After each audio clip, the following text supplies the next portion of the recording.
Salut tout le monde, c'est Ghost. Je vous annonce officiellement le retour des podcasts puisque j'ai enfin pu m'acheter une nouvelle caméra. Je tiens d'ailleurs à remercier énormément les tipeurs pour leur soutien.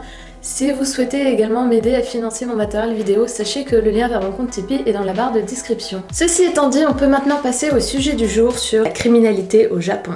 Avant de partir au Japon, il y a beaucoup de gens qui me demandaient « T'as pas peur de partir un an toute seule ?» Ce à quoi je répondais « Bah non, de toute façon, il y a très peu de crimes au Japon, c'est même un des pays les plus sûrs au monde. » Faut te dire, Tokyo et Osaka, qui sont les deux plus grosses villes du Japon, elles ont été classées dans le top 5 des villes les plus sûres. Et pour cause, en 2015, le Japon a recensé 933 meurtres pour ses 127 millions d'habitants, comparé à la France où il y en a eu 933 pour une population de 64 millions d'habitants. A noter quand même que cette année-là, on a eu le droit à plusieurs attentats bien sanglants quand même. Et pour vous donner une ordre d'idée, les États-Unis ont recensé en 2015 15 696 meurtres pour une population de 320 millions d'habitants, et le Brésil, qui est en top du classement, a recensé 50 108 meurtres pour une population de 206 millions d'habitants. Mais si le Japon possède le taux de criminalité le plus faible au monde, c'est essentiellement pour 3 raisons. La première, c'est la présence très minime d'armes à feu et de drogue dans le pays, du fait qu'il est très difficile d'en importer sur l'île où les contrôles sont très stricts.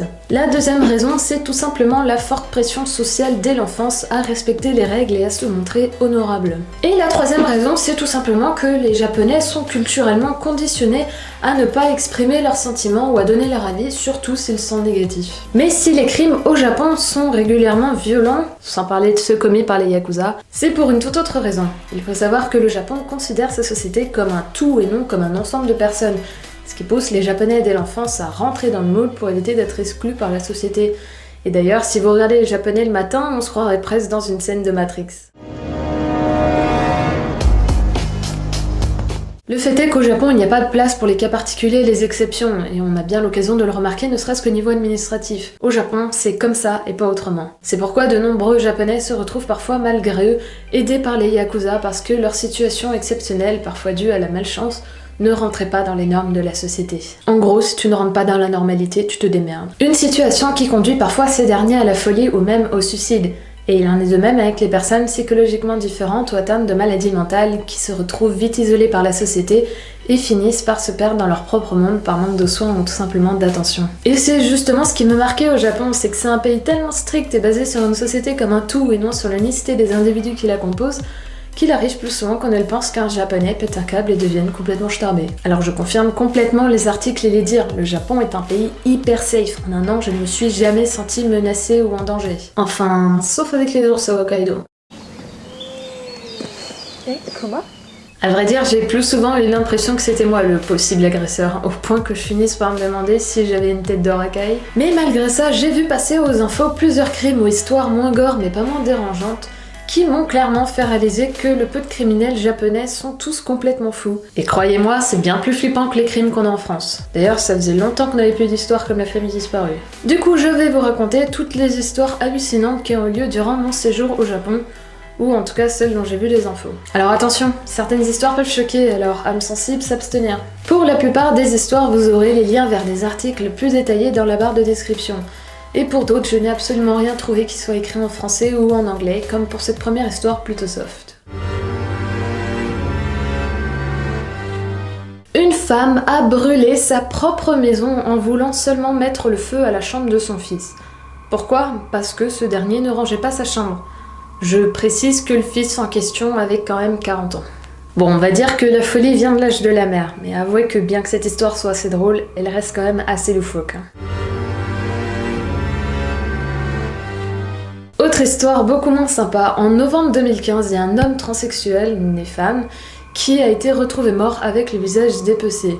C'est son fils adoptif avec qui il avait une relation amoureuse qui a retrouvé le corps de son père mort comme ça, allongé à côté de lui. Mais apparemment, les flics avaient déjà reçu plusieurs plaintes de la part des voisins parce que les deux hommes avaient l'habitude de souvent se disputer bruyamment. En mai 2016, il y a une jeune fille de 15 ans qui a réussi à s'échapper de l'appartement d'où elle était séquestrée pendant 2 ans par son kidnappeur.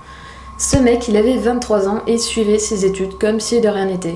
Quand il a découvert que la jeune fille s'était échappée, il a tenté de se suicider, mais il s'est loupé le con. Du coup, il a été arrêté par les flics.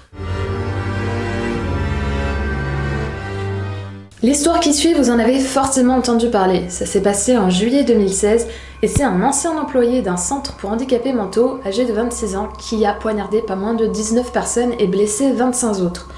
Le mec, il voulait juste débarrasser le monde entier des handicapés mentaux. Je pense qu'il aurait mieux fait de commencer par lui-même. En août 2016, il y a un père qui a poignardé à mort son fils de 12 ans parce qu'à son goût, il n'étudiait pas assez pour le concours d'entrée à un collège privé. Et le pire, c'est que d'après le journal Japan Times, ce genre de maltraitance abusive en ce qui concerne l'éducation des enfants n'est pas si rare au Japon. Comme quoi, même les enfants des pays les plus civilisés n'ont pas forcément le droit d'avoir une enfance. Et pour finir, en décembre 2016, il y a une idole japonaise de 21 ans qui a été poignardée plus de 30 fois par un fan qui a mal pris qui lui renvoie son cadeau. Et tout ça dans la rue, au calme. Le pire, c'est que le mec l'a harcelé depuis des mois et malgré les plaintes de la jeune fille, ni son agence ni la police n'ont pris de quelconque mesure. Il me semble qu'elle a survécu à ses blessures, mais malheureusement ce n'est pas la première fois qu'il y a ce genre d'histoire. Alors c'est clair, 6 histoires à l'échelle d'un pays surpeuplé comme le Japon, c'est pas grand chose. Mais avouez quand même qu'elles font froid dans le dos. Voilà, j'espère en tout cas que cette vidéo vous a plu. Si c'est le cas, merci de laisser un petit pouce bleu.